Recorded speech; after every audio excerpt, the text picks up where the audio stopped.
Hello everyone, and welcome back to SimRacingOnline. This is the TC Legends Classic Touring Car Championship, and it's hotting up, it's getting exciting. We've had 3 different winners from the 3 different races that we've had so far this season, and again, they're going to do battle on the Mexico City circuit, not the Autódromo Hermanos Rodriguez, because that is what it was renamed to in 1985, I believe, 86, sorry.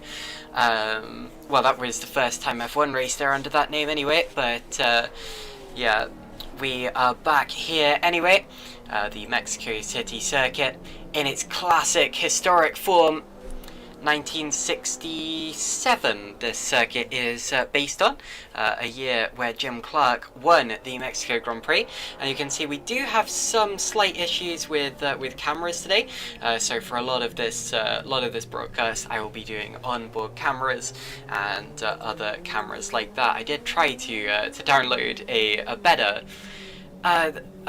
bit of a better camera pack, although sadly it didn't work, so apologies about that. But anyway, we are currently watching Laurent Lons, who is the championship leader.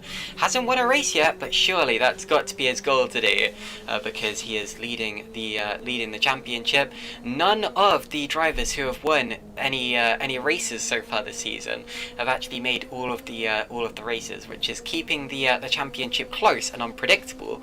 And at this rate, Jeffrey Ruskus could still be a championship contender, although we have 2 races to go, so it really depends on how many people show up for the races and also how those races go. I think we're following Jeffrey Ruskus. I think he may be the Mustang that you see just up ahead there as we head through the Piratalda, but we are going to watch a flying lap from onboard Laurent Lons, as he hopefully doesn't go back to the pits and hopefully takes us around a full lap of this, the circuit that is now known as Autódromo Hermanos Rodriguez. Back in the days it was known as Magdalena Mixhucat. Down the Recta Principal straight into turn 1, which, oh my goodness, that's a long and tight braking zone. You're turning while braking down into there, which makes it very, very dangerous indeed. Then you go into a chicane, that's not there anymore, and out onto the Recta Trasera straight. A lot of tire marks there from where countless cars have been flying down the straight. Then into turn 4, known as the Ese del Lago, which is an S, as the name would suggest. Flings you through into turn 5 as well. Currently Jeffrey Ruskus top of the times from Kirill Kirilov. Good to see Kirilov back. Now we go into a very tight hairpin, much tighter than it is nowadays. Tyres on the inside that you have to avoid clipping, and you can hear how low the engine gets on revs through there. Then you head back into a fairly recognisable section, the S's, which have been changed a lot since 1967, but are still there today. Not looking too different how they looked back then.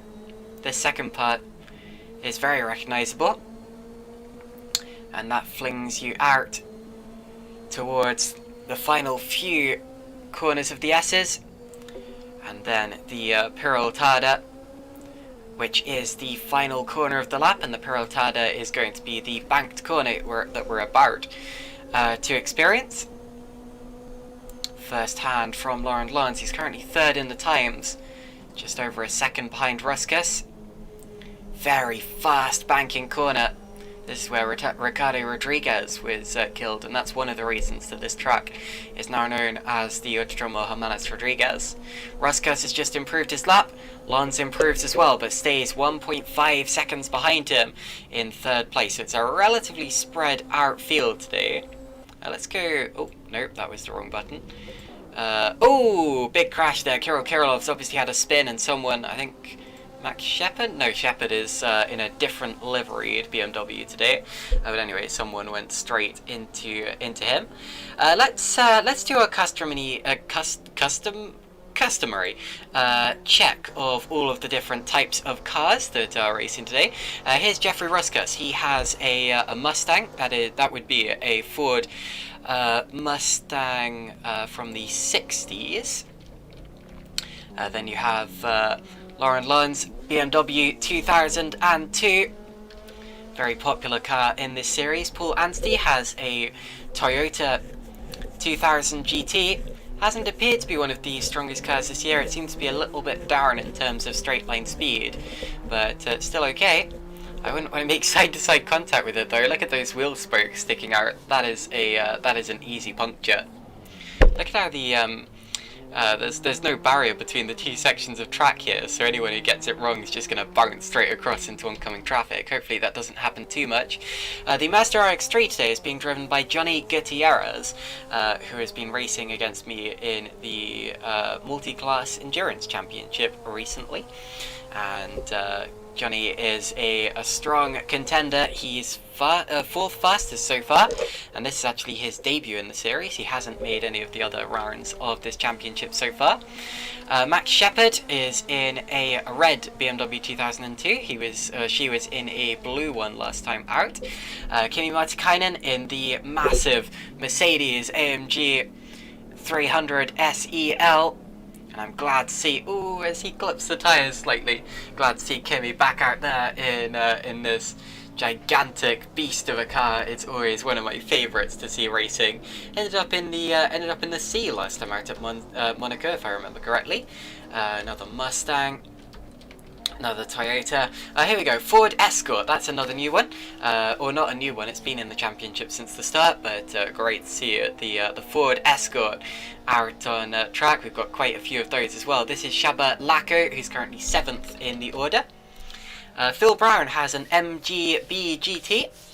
I think Brown may have missed last round. Yeah, he did, so good to see Brown back again. And bringing the MGB GT back to the field. Another Mustang. Michal Mazurek has an Alpha GTA. He's been struggling a little bit so far this season, but he's currently in the top 10. He's up to 9th. So not an awful effort from Michal Mazurek so far.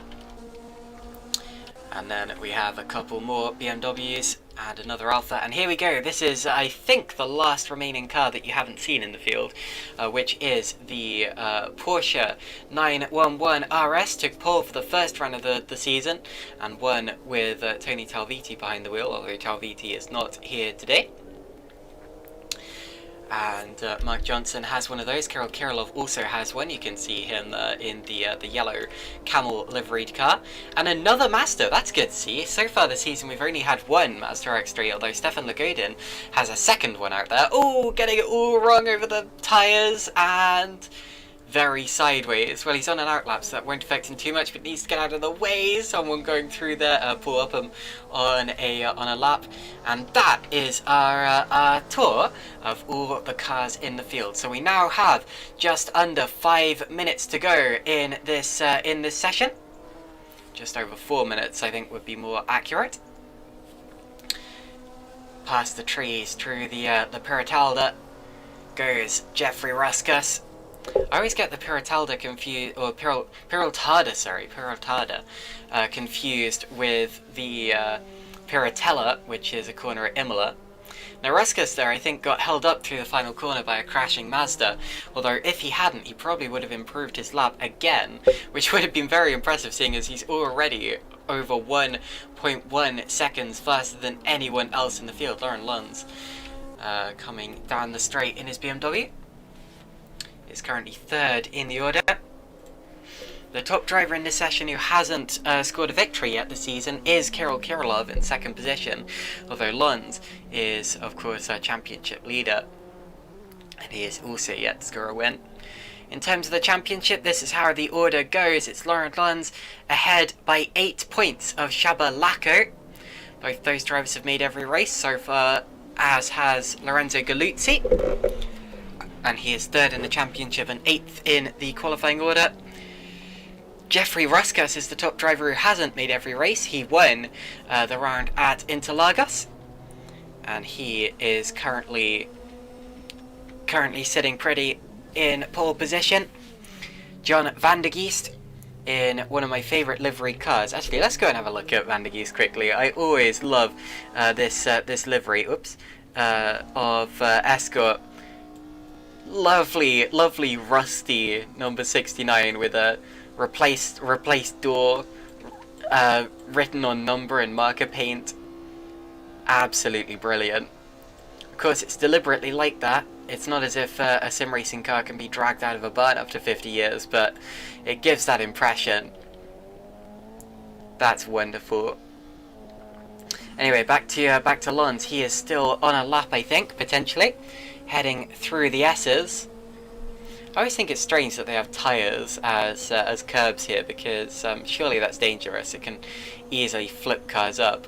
Sid Drake, I think, has just gone to 10th position, breaking into the top 10. That's wide from Lons through the Peraltada. Although clips the, I suppose you could say, second apex, although there isn't really an apex at any point there. And does not improve his lap. In fact, goes a long way down, so possibly some errors on that lap. Oh, Maxime Tyndall's in the field, and our Tyndall has a Austin Healey. Haven't seen him out on track yet, but I think he has set a lap. Yes, he has. So it looks as if Tyndall is going to be in our field today, which is good to see. Jari Lakkinen just flying around Peraltada, trying to get himself up into the top 15. Christian Dauger is currently 22nd. Here we go. Shabalaka. I was trying to look for one of our championship contenders, and I found Shabalaka, just potentially going for one more lap. I love how the board says Jim Clark is leading. Phil Brown there jumps up into the top 10, goes 9th in the MGB GT. But let's watch this last. Oh, it's Galuzzi goes 2nd. Great job from Lorenzo Galuzzi in the Toyota. P2 from him, and he is one of the championship contenders, currently 3rd in the rankings. And that is a really, really good lap there. But let's go back to Lacko. This is his last chance to jump up the order, as the checkered flag is soon to come out.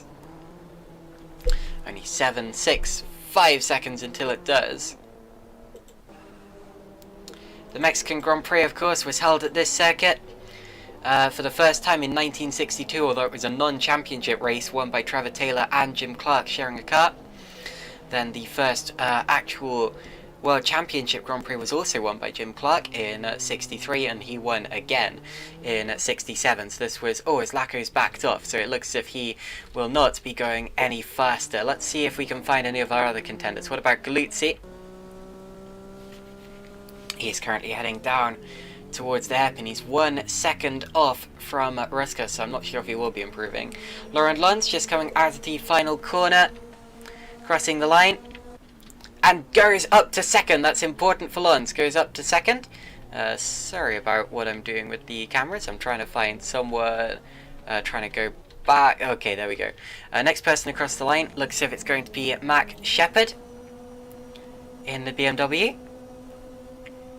And Mac, who made her debut last time out at Monaco and was caught out in a first lap incident, goes P4. Not a bad job from Mac Shepherd at all. Oh, Anstey's had a crash through the final corner. Hopefully doesn't hold anyone else up with that incident. And that may be the last driver to set a lap. Phil Brown, I think, may still have a chance, as he comes flying. Lots of understeer there in the MGB GT through the final corner. And improves but stays 9th, so no real improvement from Phil Brown. Kai Sivertsen trying to jump into the top 10 in what I think is a BMW. Across the line, no improvement for Sivertsen.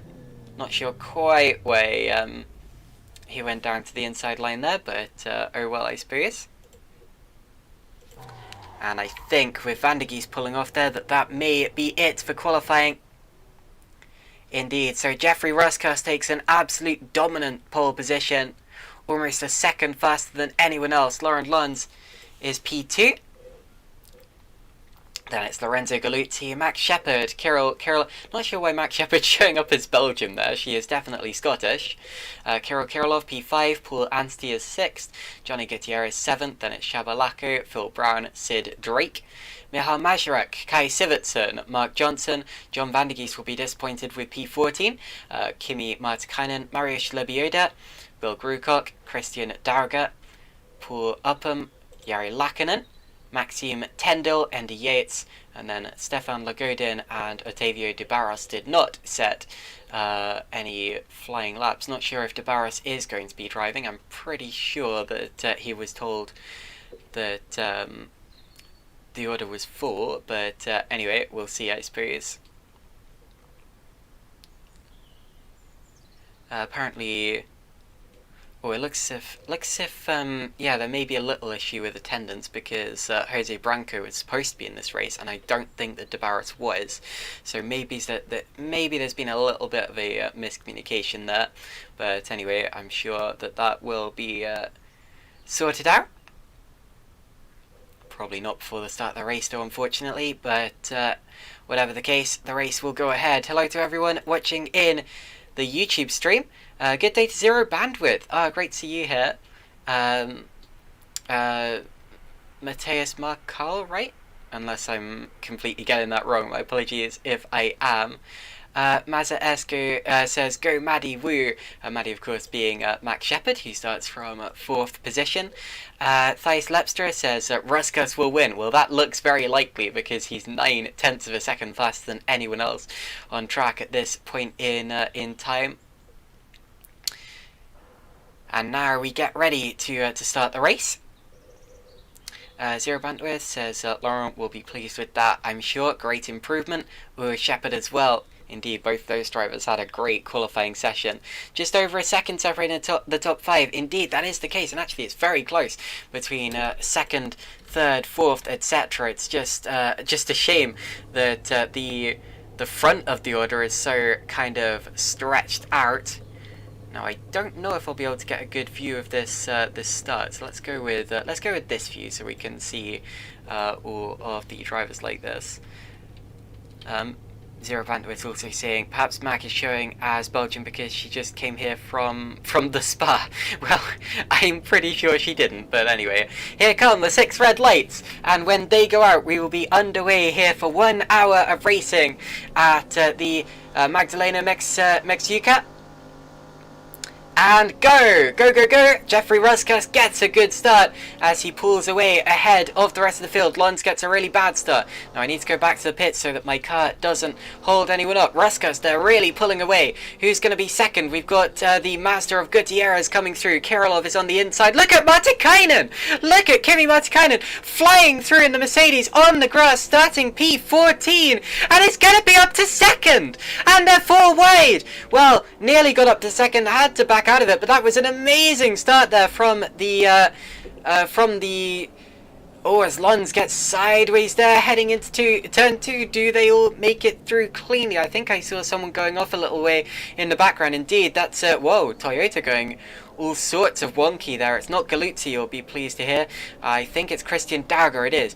Paul Upham also off the road, Kai Sivertsen, Otavio de Barros, who I'm not even sure was supposed to be in this race in the first place, but don't quote me on that. Galuzzi and Gutierrez now fighting over 2nd position as the carnage in the back gets sorted out. Need to change cameras. Let's go on board with Johnny Gutierrez as he chases down Galuzzi. Look at Kirilov in his mirrors as well. Needs to be careful as they head down into the hairpin. Does everyone make it through cleanly? That's a tough corner to make. And Johnson had to slow right the way down there. But it looks as if that's going to be relatively clean. Here come the drivers who are more affected by the first lap carnage. Yates, Sivertsen, de Barros. Upham went back to the pits, but rejoins the group.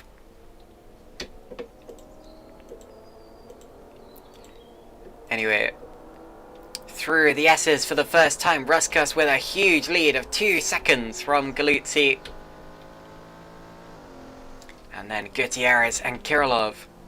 Close company as they head towards the Piratelda.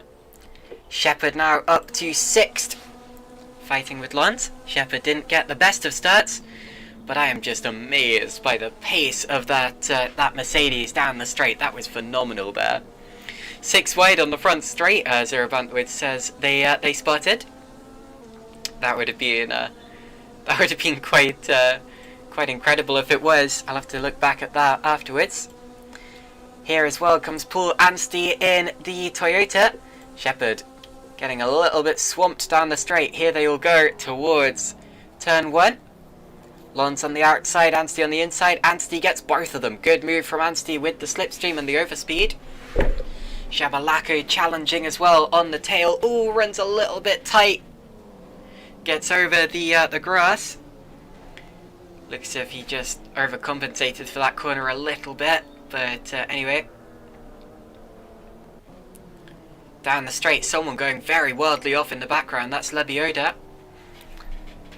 Possibly clipped the tyres on the inside of turn 2. It's easy to do, but you need to make sure that you don't, because they are going to fling you off into the scenery.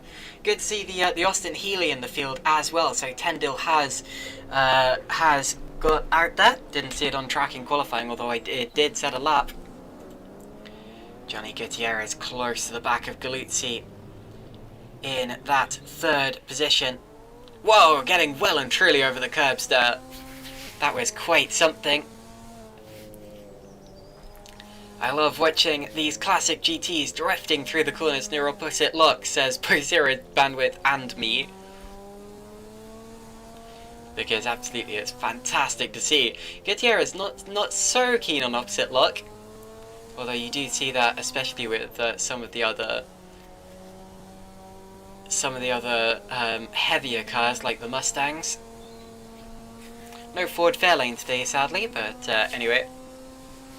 The race continues nonetheless, down towards Peraltada, sorry. Always say that wrong. And Gutierrez goes for the exit speed. Shepard and Lons fighting as well over 7th position. Lons down to 8th place. Won't be happy for that. Won't be happy about that, will our championship leader. Shepard almost finding a nose up the inside of Anstey. They're all on the back of Martikainen as well.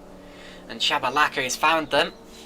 So now they're going to bunch up on the straight, and it's going to be a matter of who gets the overspeed and who's going to be ahead by the time they get to the corner. Well, the Mercedes is just clearing off. Look at the overspeed. Look at the straight line pace that Mercedes or Kimi Martikainen has.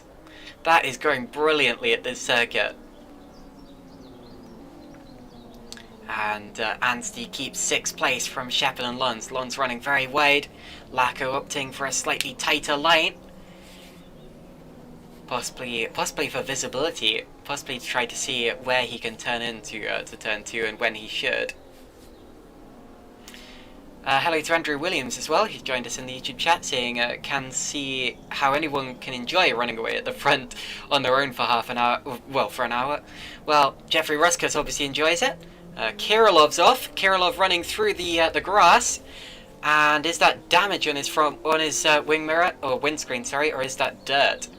Well, he was up to 4th place, but it looks as if he's been off and possibly connected with something, although I don't see any damage on his steering, maybe? I don't know, possibly looked to be hanging slightly. No, I think he's okay. But, yeah, obviously a little off there from Kirilov, not sure quite how. Down into 9th place, so that puts Martikainen up to 4th. Who would have thought that? He qualified 15th, I think. Or 14th, one of the two. It puts Anstey up to 5th, but look at Anstey on the back of that Mercedes there. Look at that!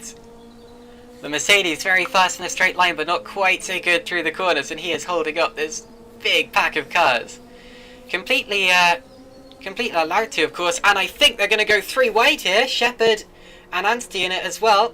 And when they come past the trees and into Peraltada, that's Lons on the outside there, Shepard on the inside. Lons losing out, but he's going to have a good run onto the start-finish straight. Now watch the Mercedes as it disappears, and this will be infuriating for the pack of cars behind it. Because where do you pass a car like that, that's both wide and fast in a straight line? Lons now to the inside of Shepard. Let's go for a slightly impossible camera view so we can take a look at who gets out of this ahead. Shepard on the outside, running wide, and Anstey having to slow it right down on the inside there because turn 2 is coming up.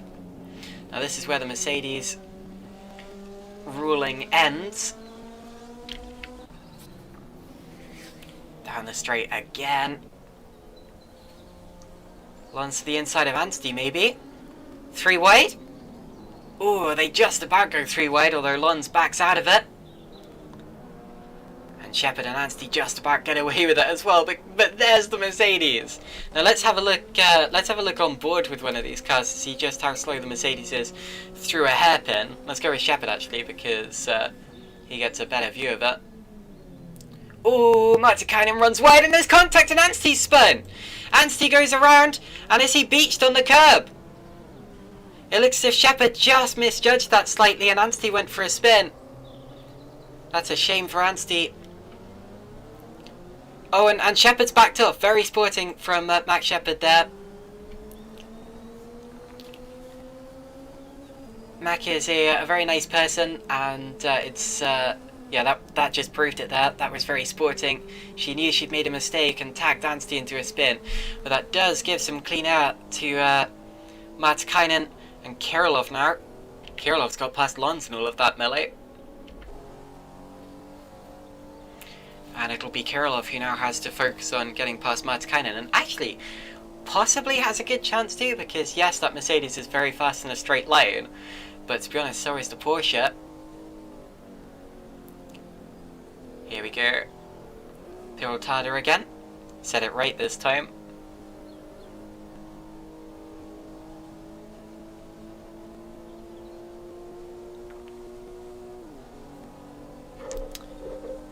Some moves going on outside of the top 15 as well. Now look, there's actually a car to his left here. Is that? Well, that's Lauren Lons. Sorry, just trying to find a better camera view. Lons on the outside. Kirilov has the line though.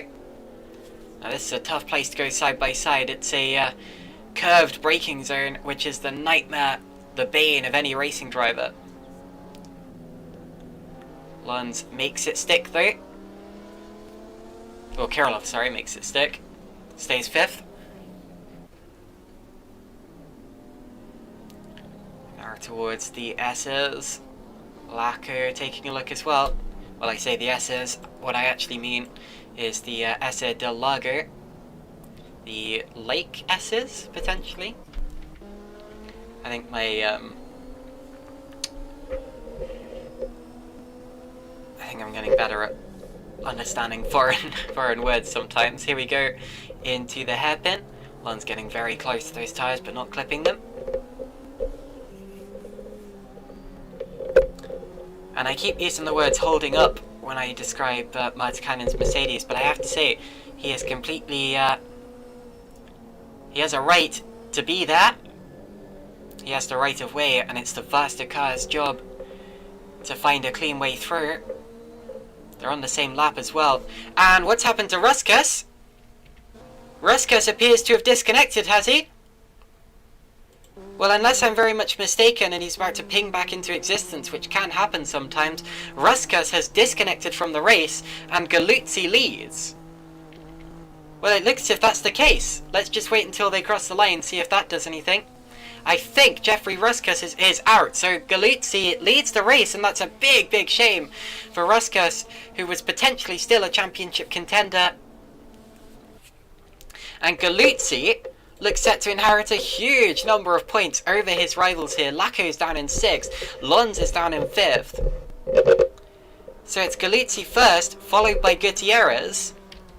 Then Martikainen, well that's Upham, he's a lap down, then Martikainen. So Martikainen and the Mercedes is on the podium, provisionally. Kirilov's fighting with Lons over 4th place. Kirilov's on the outside here, Lons on the inside. Lons might actually get a good run here. It looks as if Lons, if he can hold that, that was a big slide, but that was completely controlled. Lons is up to 4th, so Lons 4th, Kirilov 5th. Then it's Lacko, Anstey, Shepard, Grucock, and Drake, the top 10. So drama in this race. Oh, and a spin! And around goes Kirilov! He just overcooked it there down into the Essa de Lago. And around he went. He's going to rejoin. Does Grukok avoid him? Yes, he does. So Grukok up into 8th, Kirilov down into 9th. Andrew Williams this whole time's been talking about how he can't see how it would be fun to run away from the opposition like that, and it looks as if Ruskas has obeyed his, or read his chat rather, and agreed with him. But yeah, that is a huge shame for Jeffrey Ruskas.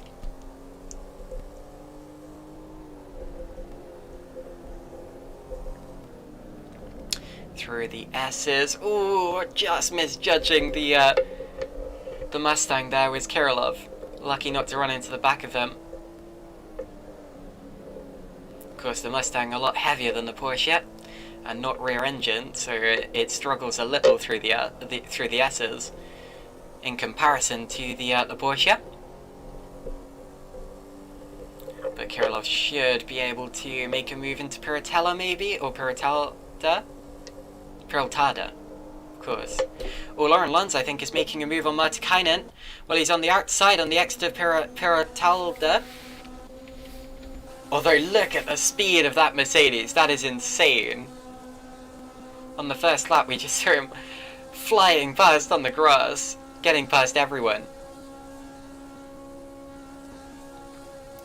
Oh, and Sarah Bandwidth also points out that John van der Geest is missing. And I think that he is disconnected. Yeah, I don't see Van der Geest, so... Indeed, there he is. Or there he isn't, rather. So that's a big shame for John van der Geest, who came this round 5th in the championship. And it looks like he will be losing a lot of points and all of that. That's a better camera view there. Not sure quite how I found that one. This is Johnny Gutierrez in the Mazda. The wheel's kind of glitching a little through the wheel hub, but that's okay. Back to Lons, because this is the sector where he'll be getting closer and closer to Martikainen. They've got some traffic ahead of them too, I think that's Upham. Martikainen runs wide. Lons alongside him, almost on the exit, but Martikainen just able to find that grip, that traction. Oh, and Laco's spinning in the background. I just caught that out of the corner of my eye. He just overshot it there into the S's. Sorry about the camera, it's just trying to figure them out. But yeah, looks as if he just overshot it and spun it around.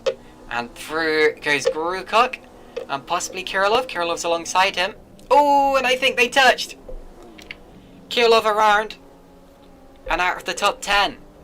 So that elevates Johnson into the top 10 now. And here comes Lebioda. Goes through. It's a shame for Kirilov, he's been having a really tough time of it so far today. Very unfortunate. And Lons has got past Martikainen. Look. So Lons is up into 3rd. Didn't quite see how that happened. But through he goes. That's a lovely view there. It's realistic. It's as if we're lodged on, I don't know, the roll cage or something. Looking at that aero-spoiling Mercedes badge. Now he's going to just fly straight back past Lons again. Martikainen retakes 3rd position. And Lons would have seen that coming. He would have known that it was only a matter of time. And now has to do it all again in the corners. And then it needs to build up so much of a gap that Martikainen can't do anything about it. This is tough. The Mercedes does really appear to be the car to be in here. As the BMW, the lapped BMW of Paul Upham gets out of the way. And Martikainen and Lons go through. I've almost splitting them there, although it looks as if they have both got through cleanly. Martikainen drifting it out. That is brilliant car control there. Back to this wonderful camera view. Let's look at Lons. And see, there was just lapping Upham as well. Ooh, look how much that Mercedes struggles through there, but he just can't do anything about it because the exit the exit is just where the Mercedes finds the traction. Now we've got the S's again. Need to remember not to switch out of the camera view through there. Everyday Gamer says we stand boat car. Indeed, the Mercedes is a lot like a barge, but it becomes a speedboat in a straight line. I love that. Kirilov having trouble, dropping to 16th. And Yates dropping down the order a little as well. We go back up to this fight for 3rd.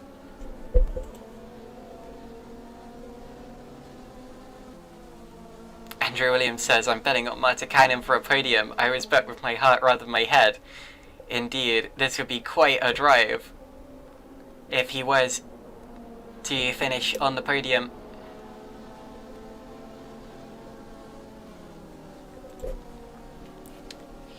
So, down the straight again. Bye-bye Merc. And look at Anstey now. Anstey is caught right up to them and is alongside Laurent Lund. So now it's down to which of those cars can win in a drag race. The Toyota or the BMW. And it looks as if Anstey has the inside line. So Anstey up to 4th. Max Shepard following them as well. All of these drivers, regular contenders for good results. And with all due respect to Martikainen, he doesn't tend to be, so it's great to see him up there. He's doing a really good job in that Mercedes. Lons with a good exit. Coming up to Anstey again, he'll have the inside back. And I think may go back through into 4th place. It's a tough place to go side by side there. And Ruskas is back on track, he's just set fastest lap. I'll have to have a look at him in a minute. Lons on the outside of Anstey. That's a good view for this. Oh, I was worried that Anstey was going to drift wide into him there, but Lons saw him coming, gave him space. Oh, that's tight, that's tight. That was so ambitious there. That was so ambitious from Lons. I'm so glad they didn't come together through that one. I want to see his hands as he goes through the S's. See if he's putting on any opposite lock at all. He's really not. He's so smooth through here, is Lauren. A little bit of understeer, but he's okay. We do have a pit cycle coming up soon as well, I should remind you. Everyone has to make a mandatory pit stop to at least refuel a little bit. And I think potentially change tyres? I'll double check that. There's been a little incident between Civicin and Mazurek. Civicin's gone AWOL, Mazurek on the inside as well, just recovering. I want to take a look at, where's Ruskas? There's Ruskas. Currently down in 22nd place, which is last of the runners, and a lap down to Paul Upham. Judging by the pace he's had this weekend, though, I wouldn't be surprised if he ends up overtaking some peeps. Drake now passing Grewcock, but Grewcock is in a Mustang, so I wouldn't bet against him flying straight back through on the straight. Here we go, towards turn 1, and Grewcock did indeed maintain that 7th place. Lons is dropping further down the order here. He's down to 13th place. This is not looking good for the championship leader. Now, when did he drop down? Because Lons was 5th last time we looked at him, so something's happened there. I think it was while I was looking at the incident between Civicin and Mazurek. Oh, Lons pitted. No, never mind. False alarm. False alarm. Well, so long as that was a scheduled stop, then that's a false alarm. Otherwise, he may have had an incident. So we'll keep an eye on that. He's come out in a lot of traffic there, just out of Lackinen. I'm not sure he was anywhere near the pits, actually. Just going to go back there and check that. Yeah, I think there may have been an incident with Lons there. Apologies if I'm ringing a false alarm. No, he was coming around Pirotada, so I think he may be okay. Good evening to Brett Metcalf, who says, good evening everyone. Good evening to you as well. Good to see you joining us here. We're currently, if you're just joining us, witnessing a phenomenal fight for the podium between Martikainen, Anstey, Shepard, and basically anyone else who wants to get involved. Potentially Lons as well, if his strategy ends up working.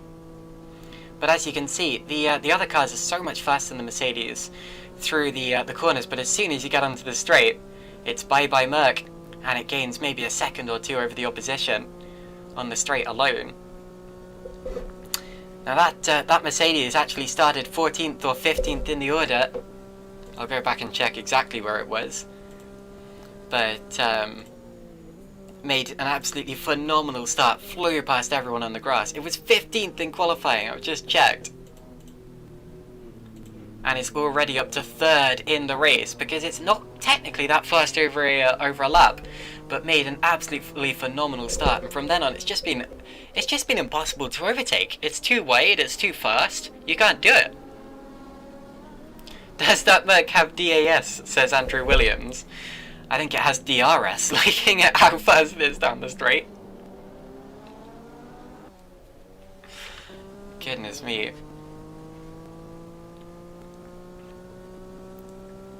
And then you reach a corner like this, and the opponent has a glimpse of hope. Oh! Touches the back of the Mercedes. That's not so good, and Max Shepard's going to take advantage of that. And goes through into 4th. Very opportunistic from Shepard around the outside of Anstey. A little bit of a mistake from Anstey. Although that is very similar to the mistake that Shepard made earlier on, which actually spun Anstey around, so that's ironic. Was the bonnet already... You can see the bonnet rippling a little on the Toyota. I'm not sure if it was already like that, or whether it's just started to come a little bit loose after contact with the Mercedes. You'll be pleased to know I don't think I've ever seen a bonnet fly up during an Assetto Corsa race. I don't think that's even possible. But still, they won't want to make contact like that too often. It appears to be only on the left side that it's flapping a little. Now Shepard got so close to Martikainen through that. But we're approaching the straight, so it's really not going to matter.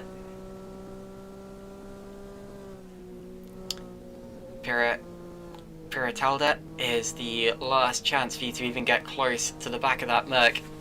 And then it's off into the distance. Oh, and Shepard pits. So Shepard comes in.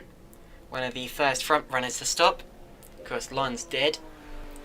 Brown's also... Well, Brown's fighting with Grukok here. They're side by side through the... Oh, and look at that! They've got another car right in front of them as well. That's Sid Drake, and all of them stay out. That was very, very close. Three-way fight down the straight, maybe. Let's see if Shepard gets some clean air. Doesn't look like it. She comes out right behind that battling squabble. Lons is ahead of Shepard there, so Lons appears to have jumped Max Shepard. Reska sets another fastest lap. He's still a lap down, but it's great to see that he's still fighting. And I have to say, props to him. And Shepard's actually come out 14th, so behind Jiri Lackinen there. Not great, but Sid Drake's had enough. Recovers. Anstey and Martikainen. P3 has been the position of the race so far. And the fight of the race too. No one has been able to touch that Mercedes except for, well, Anstey in the hairpin. Oh, Shepard! Oh no! Well, I don't know why, but Shepard is facing backwards at the Essa de Lago. And that's a big shame. Shepard's a close friend of mine. And was involved in an incident last time out at Monaco. And sadly appears to be involved in another one. Now, I don't know whether that was her fault or not. Of course, earlier on she tagged Anstey into a spin, but waited for him. But now has dropped down into 19th position. She will not like that. That's a big shame. Anyway. Oh! Is that a car parked on top of another one?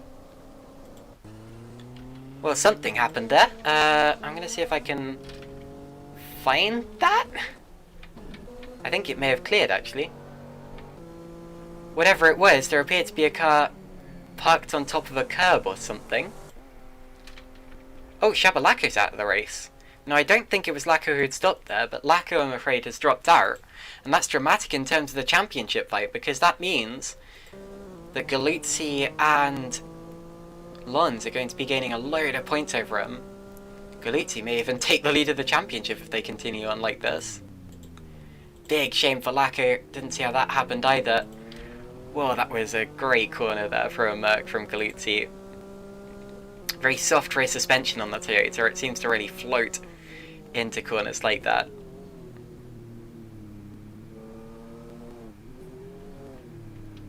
So, we're approaching halfway in this race, and this is where we probably, or where we usually, start to see more and more pit stops. So Galuzzi, Gutierrez, Matikainen, Anstey, Johnson, all of those, etc., they all still need to make stops. The top driver who has made a stop, I think, is Laurent Lunds, who has been caught up behind Kirill Kirillov. This is going to be holding up Lunds quite a lot.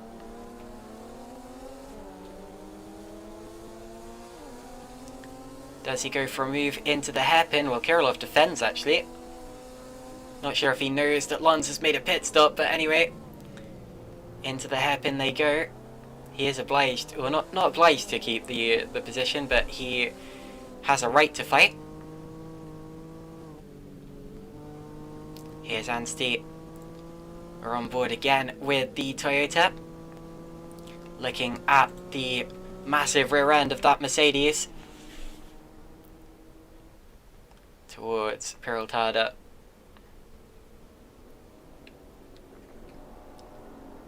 Long right-hander. Can't be good for the tyres.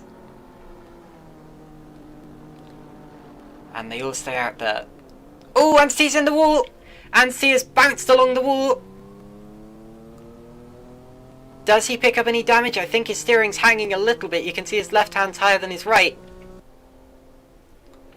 He's going to lose time from that. I was just about to say, these pit stages are an ideal situation for drivers other than Matikainen, because Matikainen's strategy very much relies on him holding up drivers on the road. So when he pits, several drivers will have a chance to undercut him, which is a bit of a shame if you ask me, but anyway, have to remain unbiased. Just want to go back to the rules actually and check if the drivers do have to change tyres or not. I know that a pit stop is mandatory. Assetto Corsa GT Legend. No, not GT Legends. Sorry, that was a previous series we did. TC Legends, that's what I'm looking for.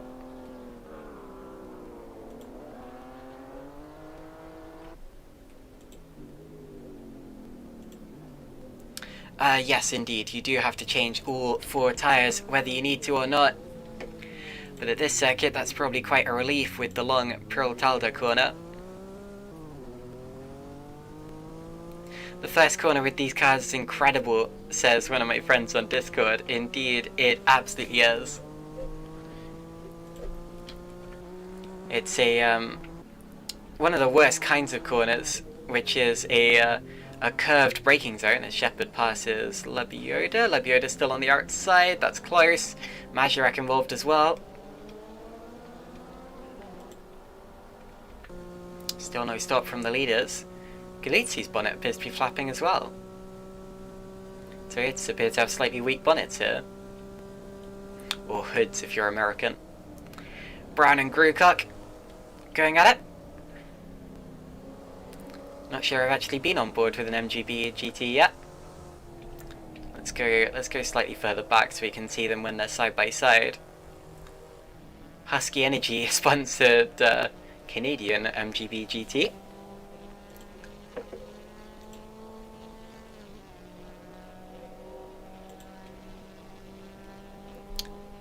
And this is where the Mustang will have an advantage. Johnson and Matikainen both into the pits. Matikainen gets the engine running again and is going to stay ahead of Johnson. In fact, Matikainen is out 4th on the road. Grewcock goes through. What about Kirillov? Kirilov's too far back, so that is looking brilliant for the Mercedes there. He's still ahead of Lund. And Kirilov, who I think is still yet to stop. And now we just have to wait for Anstey's stop to see where he comes out. But Martikainen will be fourth at the worst, surely. Martikainen's best result in this championship so far. Actually, let me look that up. He's 11th in the championship. Oh, someone's having a crash. Is that Lagodin? Yes, it is. Lagodin is on the wrong side. Ooh. Oh my goodness. Oh my goodness. Well, that's one way to rejoin the track. Slightly glitchy, killed a few people, but he's back on the road. Not sure quite what that was all about. I assume he bounced through or glitched through the crowd of spectators and then had to kind of roll his car over a bank to get back on the circuit, and that's surely done some damage to the Mazda. Galizzi's in, so our race leader is in the pits. Gutierrez goes through. Gutierrez leads the race temporarily. Just to finish what I was saying earlier, Martikainen's best result so far this season has been 8th, which is at the first round at Baikinieki. Hasn't gone any better since. So Gutierrez temporarily leads the race. Does Anstey come in? Surely he's got a pit soon. Well, he stays out for this time around. It's a difficult pit entry. You've got to be careful of cars braking in front of you when you're going through that final corner. Galizzi returns to the track. Third, so Anstey goes through as well, still hasn't stopped. Bill Grucock's going to come flying down the straight any minute, although I think Galizzi's going to be well clear of him. And that's actually because Grucock has pitted, so Galizzi, then Martikainen there. Martikainen may have even got closer to Galizzi in all of this. 11 seconds, yeah, that's definitely a smaller margin than he had before. To Galizzi at least. This is brilliant stuff from the Mercedes. Martikainen slightly out of shape through turn 1, but he's okay. He's got Jeffrey Ruskas on his tail actually, who's a lot down, so don't worry about Ruskas passing him. And he should probably let him go. Zero Bandwidth says Lagodin should get a 5-second penalty for literally wiping out the audience. He's off again! Oh! Well, that's through the final corner there. Possibly lost it while trying to pit. Well, comes in anyway. Mazurek also in.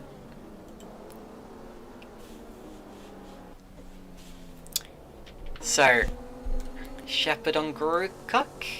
Indeed, goes through. Oh, Grucock back to the inside. Shepherd saw him coming, I think. Shepherd on a bit of a recovery drive. This is definitely for position. They both stopped. Towards the hairpin. Surely the BMW will be faster into here. Needs to make sure he doesn't tag the back of that Mustang. Or she doesn't, sorry. My apologies. Gutierrez now pits, so where does he come out in relation to Galizzi and Martikainen? Brum brum brum brum brum brum. Anstey coming in, I think, yes. Brake lights come on, so Anstey in.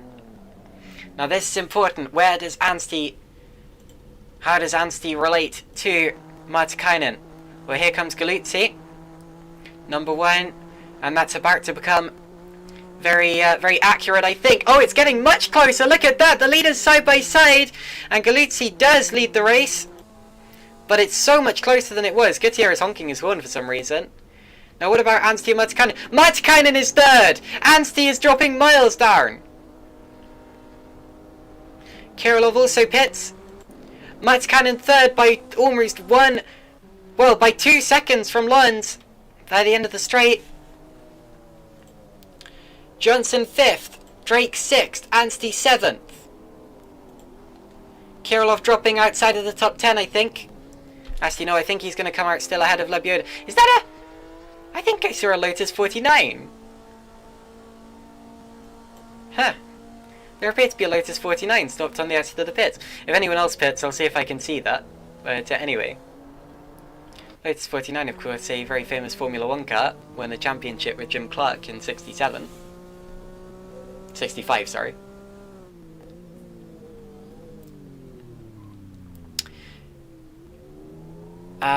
Zero Bandit says, Anstey must be repairing the suspension damage from the front straight spin. Not sure I saw him spin on the front straight at all, but there's definitely a chance he had suspension damage. Well, he's dropped down to 9th and all of that, which is a long way down from where he was, behind Max Shepard now. Talking of Shepard, side by side with Grukot. And they're heading towards, that's the hairpin. Now surely Shepard will have this. Unless Grukot, ooh, slight tap. And I think Anstey tried to get involved as well. They're side by side just ahead of him. Grukot on the outside has to back out of it. The BMW far more agile through that sector. Laurent Lund's now just under half a second behind Martikainen as well, but how many times have we said that someone's half a second behind Martikainen so far today? So Paul Anstey on Grukok, I think, is the move that's more likely to happen. Andy Yates has just had a little spin. Luckily has avoided the crowd. Come on, get it back onto the track. Oh, Luntz has actually gone. He's going around the outside of Martikainen. Ruska's right there as well, although they're about to come onto the straight. So here goes Martikainen. Blasting off. Johnson is right up there as well. Oh, Ruska's pits. Johnson's right there as well in the Porsche. Martikainen is genuinely under threat here. He's going to keep it for this straight, but what about turn 1? Well, I think he's going to be far enough ahead for turn 1. But yeah, that was probably the closest that Lons has got to passing him in a while. So Kimi Martikainen stays third. Zero Bandit says Ruska's oversteered into the pits. Not sure it was intentional. I think it probably was, because I don't think when he disconnected that counted as a pit stop. So he still legally needed to make one. But if he intended to pit, then it worked out beautifully. Yeah, indeed it did. I think he probably did intend to do that. Knowing Jeffrey, he doesn't tend to make mistakes like that. But then again, did have a spin last time out at Monaco, which cost him the win. Or at least a big mistake. Can't remember if he went all the way around. Mercedes, BMW, Porsche. Oh! No, it looks as if Johnson got a little tap from behind, but he didn't. Oh! And Lons has let him through. That was weird. Unless Lund's just got a really bad exit to the corner. But Johnson is now through to 4th place, whatever happened. That's really strange. Johnson getting slightly sideways in the S's. Keeping it under control.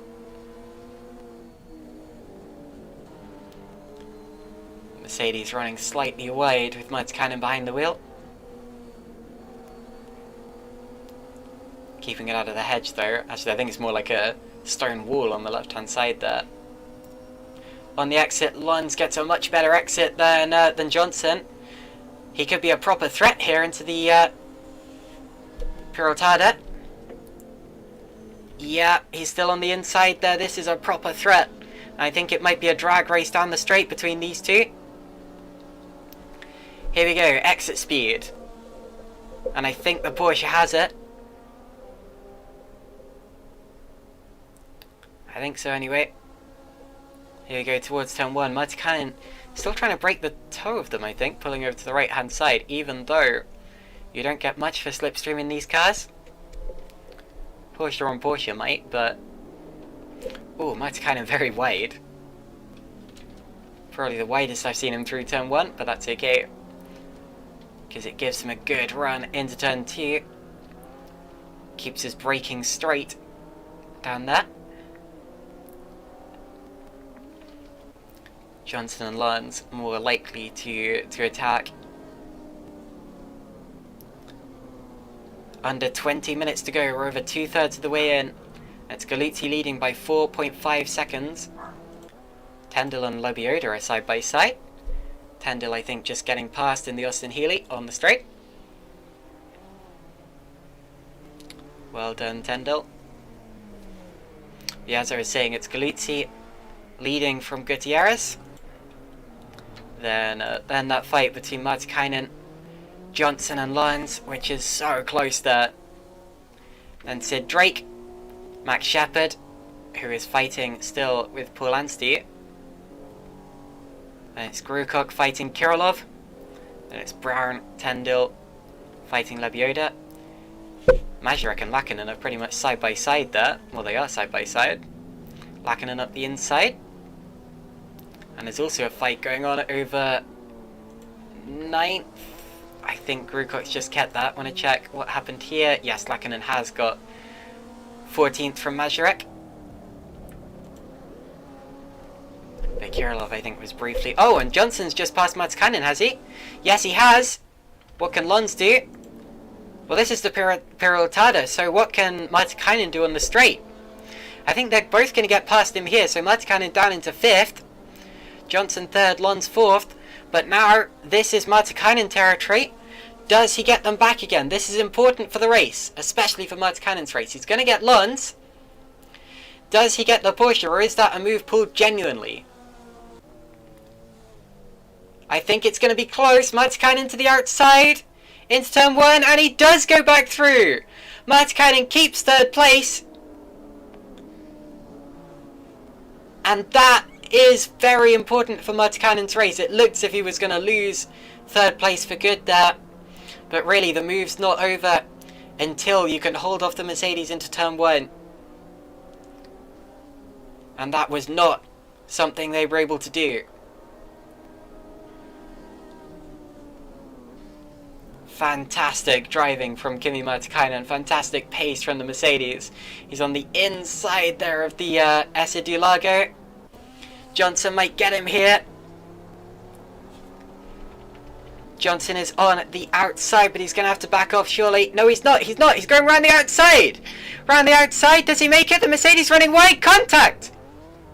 Lons up the inside. Almost turns Martikainen around. Lons has to back out of it. So Johnson 3rd from Martikainen. And then Lons. Martikainen seemed to just sail into the side of Lons. Of Johnson, sorry. But now the real test is Johnson through just effectively, or just realistically, or is he through effectively as well? Ooh, Lons on the outside. Oh, close. How much time does Martikainen gain in a straight line? Is it 2.5 seconds? Surely not. I think Johnson may have passed him for good this time. Sirabantha says Martikainen just couldn't get it stopped for the hairpin, and when he surrendered the place, Lons was there. Indeed, that is exactly what happened. But now is the important part. 2.5 seconds, I think, is the gap. And I think that's going to be enough for Johnson. I said Drake pits from 6th. Yeah, I hadn't realised he hadn't pitted yet, had he? So Shepard's going to be back up to 6th.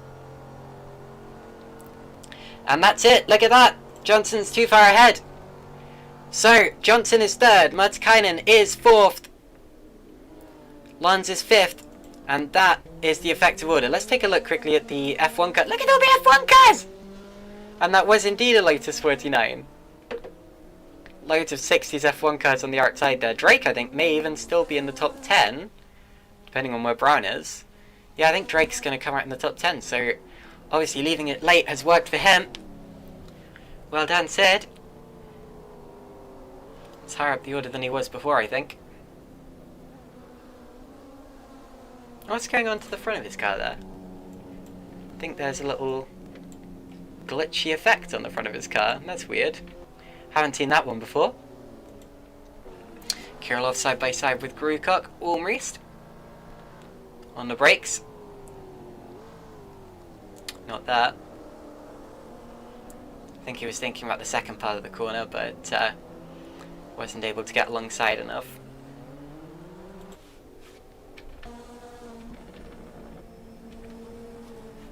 So, Lons and Martikainen. Martikainen's dreams of a podium may look over. Although he can still get 4th position if he can hold off Laurent Lunds, which isn't entirely unlikely with under 13 minutes of the race to go now.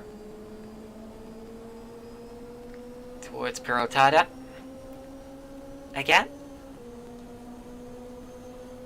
and Lunds is going to start dropping back.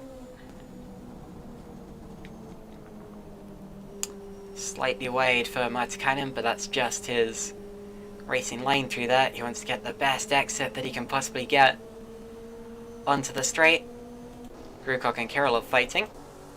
Grukok appears to be dropping back slightly, but has the straight coming up. Might be able to fight back on Kirilov. Here we go, Pirotada. Now for the straight.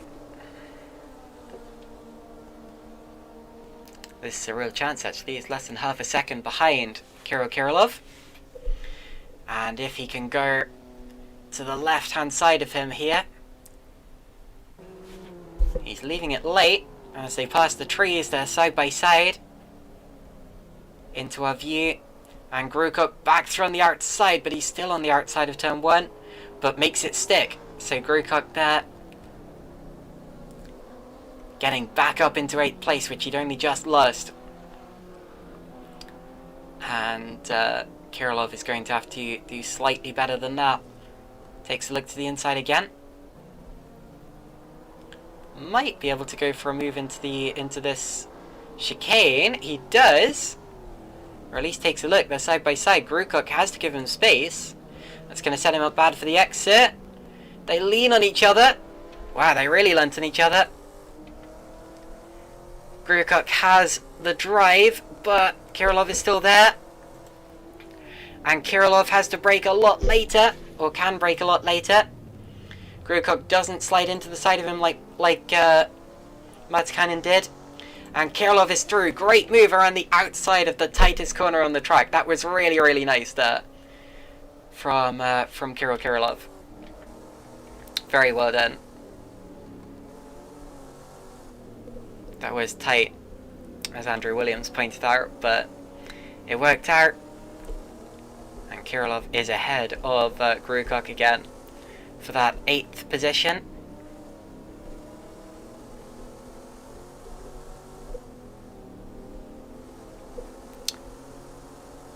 Nicely done. Ooh, that's Drake very close to him on the exit.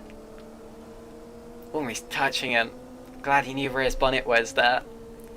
Where the front of his car was. Phil Brown joining them. Brown can sense the top 10 here. As we're into the final 10 minutes of the race. Drake gets a good run, but remember the Mustang is extremely fast in a straight line. And I think he has to be more worried about Brown here. Oh, where have they gone? Brown about the same pace as the BMW in a straight line, I think. And Drake looking to defend. Moved over a little bit. But Brown's still there and has the inside. Oh, that's so tight. That is so tight, and Brown is sliding the rear end out to try to get it turned in. And he does it. Brown up into 10th place. Really good move there from Phil Brown. We're seeing a number of very good moves in the last few laps. Kirilov and then Brown. Lebioda there also passing Dauger, and that is over 16th place. I think Dauger had a little spin or slide coming out the final corner. Definitely appeared to lose a lot of time through that. Oh wow. You get to see the driver. No, I don't think that's actually how Citrate looks, or at least it may be, I don't know. And then the glitchy effect on the bonnet. Ooh, and contact! Contact between Brown and Grukok. Now, however that happened, it hasn't changed the order, but it so nearly did. That was close.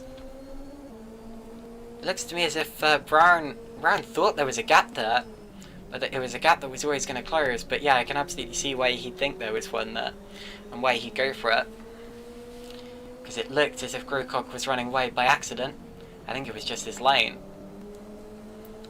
Drake's now gonna have the inside, is he? Ooh. No, that was just Brown setting himself up for a mega run and a brilliant move. Round the outside of Grewcock. That was a brilliantly set up move there from Phil Brown. That's one of the best examples of switchback you will ever see in racing. What an undercut. Absolute. That's got to be my move of the race there from Phil Brown. Hopefully he can keep it down the straight. Grewcock does have a fast car here. But yeah, that was brilliant. He set it up several corners in advance. You could tell what he was doing. But I didn't think it was actually going to work until it did. Maxime Tendil in the pits, so his run for a top 10 finish appears to be over. Grewcock back to the inside. You can just see it there ahead. And it looks as if he is going to get back at Brown, but Brown going for another undercut. Gets it over the grass, so his second attempt not quite as good as his first. And Grewcock does get back up into 9th position. What about into the S's? Brown has to rely on his brakes here. His brakes are a lot better than Grewcock's. Into the S's. Now I believe Andy Yates is just DNF from the race. I can see that on the timing tower. He appears to have disappeared. Wasn't looking on for a top 15 finish anyway, but still a bit of a shame. That's going to put Jeffrey Roscoe's back up to P18. Ooh, needs to be careful. Oh, and they touch again, just as they did last lap in a very similar way. And again, just about get away with it, but where's Drake? Too far back. And let's watch on board with Drake to see... Oh, he's going for it now, look at this. And 3 goes. So will it be Drake who tries to pull a move on Grewcock this time around? He got a much better run through that.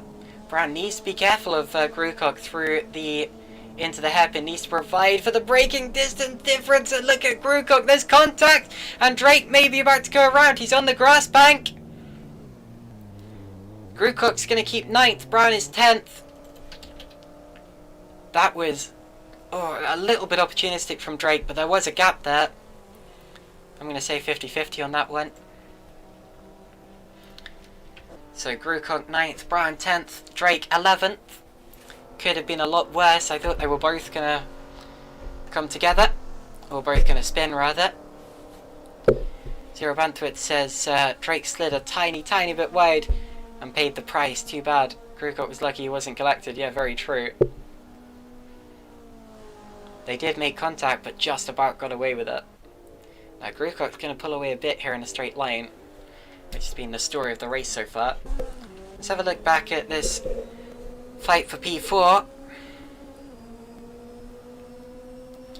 Cannon is under so much pressure from Lons, but he's holding steady so well. You see, Lons can get alongside him there, but he can't do anything about it. Can't do anything more than that. The next corner's a left-hander, and even if it wasn't, Cannon just gets so much traction out of there anyway.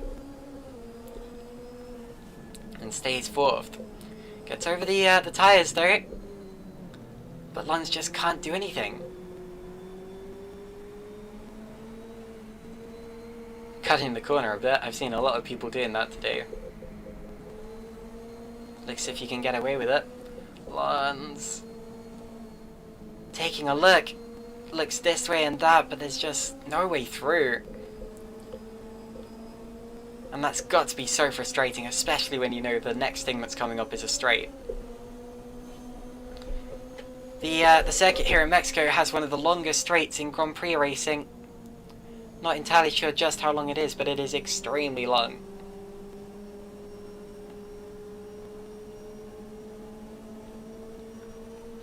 Onto the start-finish straight again. And the gap starts extending, as of course it would do. And Lons cannot do anything about it. We've got 3 minutes left until the checkered flag comes out. The lap they're on, when the timer ticks to 0, will be declared the final lap of the race. And it looks as if we're going to get our 4th different winner from 4 different races. This is classic SRO, classic racing. It's been an exciting series. Every single round has been brilliant. I think Laurent Lons might just still lead the championship after this, but Galuzzi's going to be a lot closer.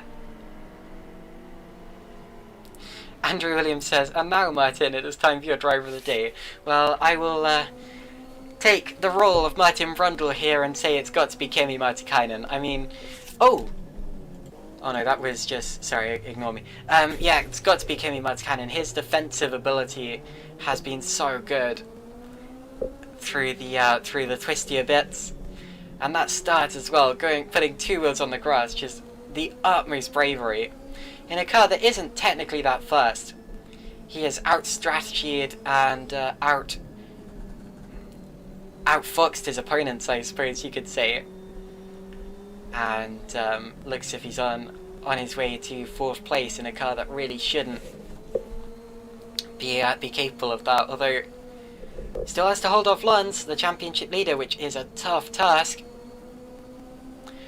But yeah, so far I've got to say Martikainen has been my driver of the day, unless something changes in the last 2 minutes, or 1.5 minutes as it is now. I think we may be on the final lap of the race here actually, because Galuzzi started this lap not too long ago. So these drivers are about to start their final lap as well. That is, if I'm right. It's going to be close. Zero Banthwit says, this is the beauty of classic GT racing. Somehow these vastly different cars end up being matched against each other, and indeed that is very much the case. It's one of the main things I love about classic GT racing. The cars are all so different, and yet so evenly matched. You can win in pretty much any of these cars, except for some of them. But yeah, I can't believe the Mercedes proved to be so competitive here because of the straight lines. I should remind you, Poznan, which is the final race of the championship, that's a pretty fast circuit, although a lot of that is fast corners, so we'll have to see if the Mercedes goes well there as well. Yeah, I believe this is the final lap of the race that this bunch of cars is on. So long as Martikainen can keep within straight line distance of Lons, he will claim that 4th position. Phil Brown might pass Bill Grewcock here at this rate. Ooh, right over the grass. And let's switch to Lorenzo Galuzzi as he enters the final sector of the course. Let's watch his inputs, because this is the last chance we have to watch our race leader showing us how he does it. Lorenzo Galuzzi comes into the final corner for the final time, and the driver who came into this round 3rd in the championship is going to win here at Mexico. Across the line, fantastically done from Lorenzo Galuzzi. Absolutely brilliant. Johnny Gutierrez is going to be P2. Mark Johnson is going to be P3 in the Porsche. Great job from him. I think that's his first podium of the season. Indeed it is. Well done to Mark Johnson. And now we have the fight for 4th. And the Mercedes is going to hold on. Kimi Martikainen from 15th on the grid is going to be P4. Fantastic. Surely has won the hearts of all the spectators here. Lons is 5th. Also shout out to Jeffrey Ruskers there across the line in P18. He could well have won the race today, but just got unlucky with that disconnection. Shepard 6th. Good recovery after her spin. Anstey is 7th. And now we watch the fight for 10th, 11th, sorry, 9th, 10th and 11th positions. Grewcock, Drake and Brown. Brown to the outside of Drake and covers him off, so Brown might well have just taken a top 10 place away from Sid Drake. Final corner, and it is going to be Grewcock 9th, followed by Brown and then Drake. There we go. Michal Mazurek is going to be P12 in the GTA. Jari Lakkinen will be P13 in the BMW, understeering a bit through the final corner. Made up a couple of places in this race, but anyway, Mariusz Lebioda, or Lebioda, I always say Lebioda, it's Lebioda, with a slightly dented bonnet, P14. Christian Darga, in a Toyota that looks a little bit like an ice cream, will claim P15. Maxime Tendel and the Austin Healey, P16.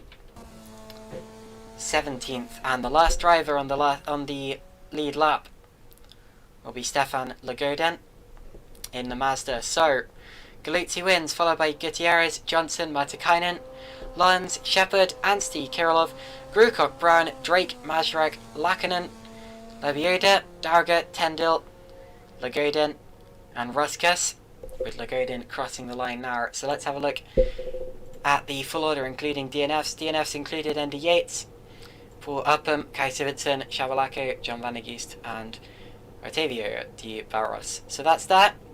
The race is over, and a brilliant win from Lorenzo Galuzzi. Wasn't too far behind him though, was Johnny Gutierrez. But anyway, that is the order. And that is the end of this broadcast. So join us in 2 weeks' time, September the 3rd, for round 5, which will be at Willow Springs in America. And then, of course, the final round of the championship after that will be Tour Poznan. It's definitely heating up. And if the next race is anything like this one, it's going to be quite a spectacle. Thank you for joining us, and we will see you next time. Good night.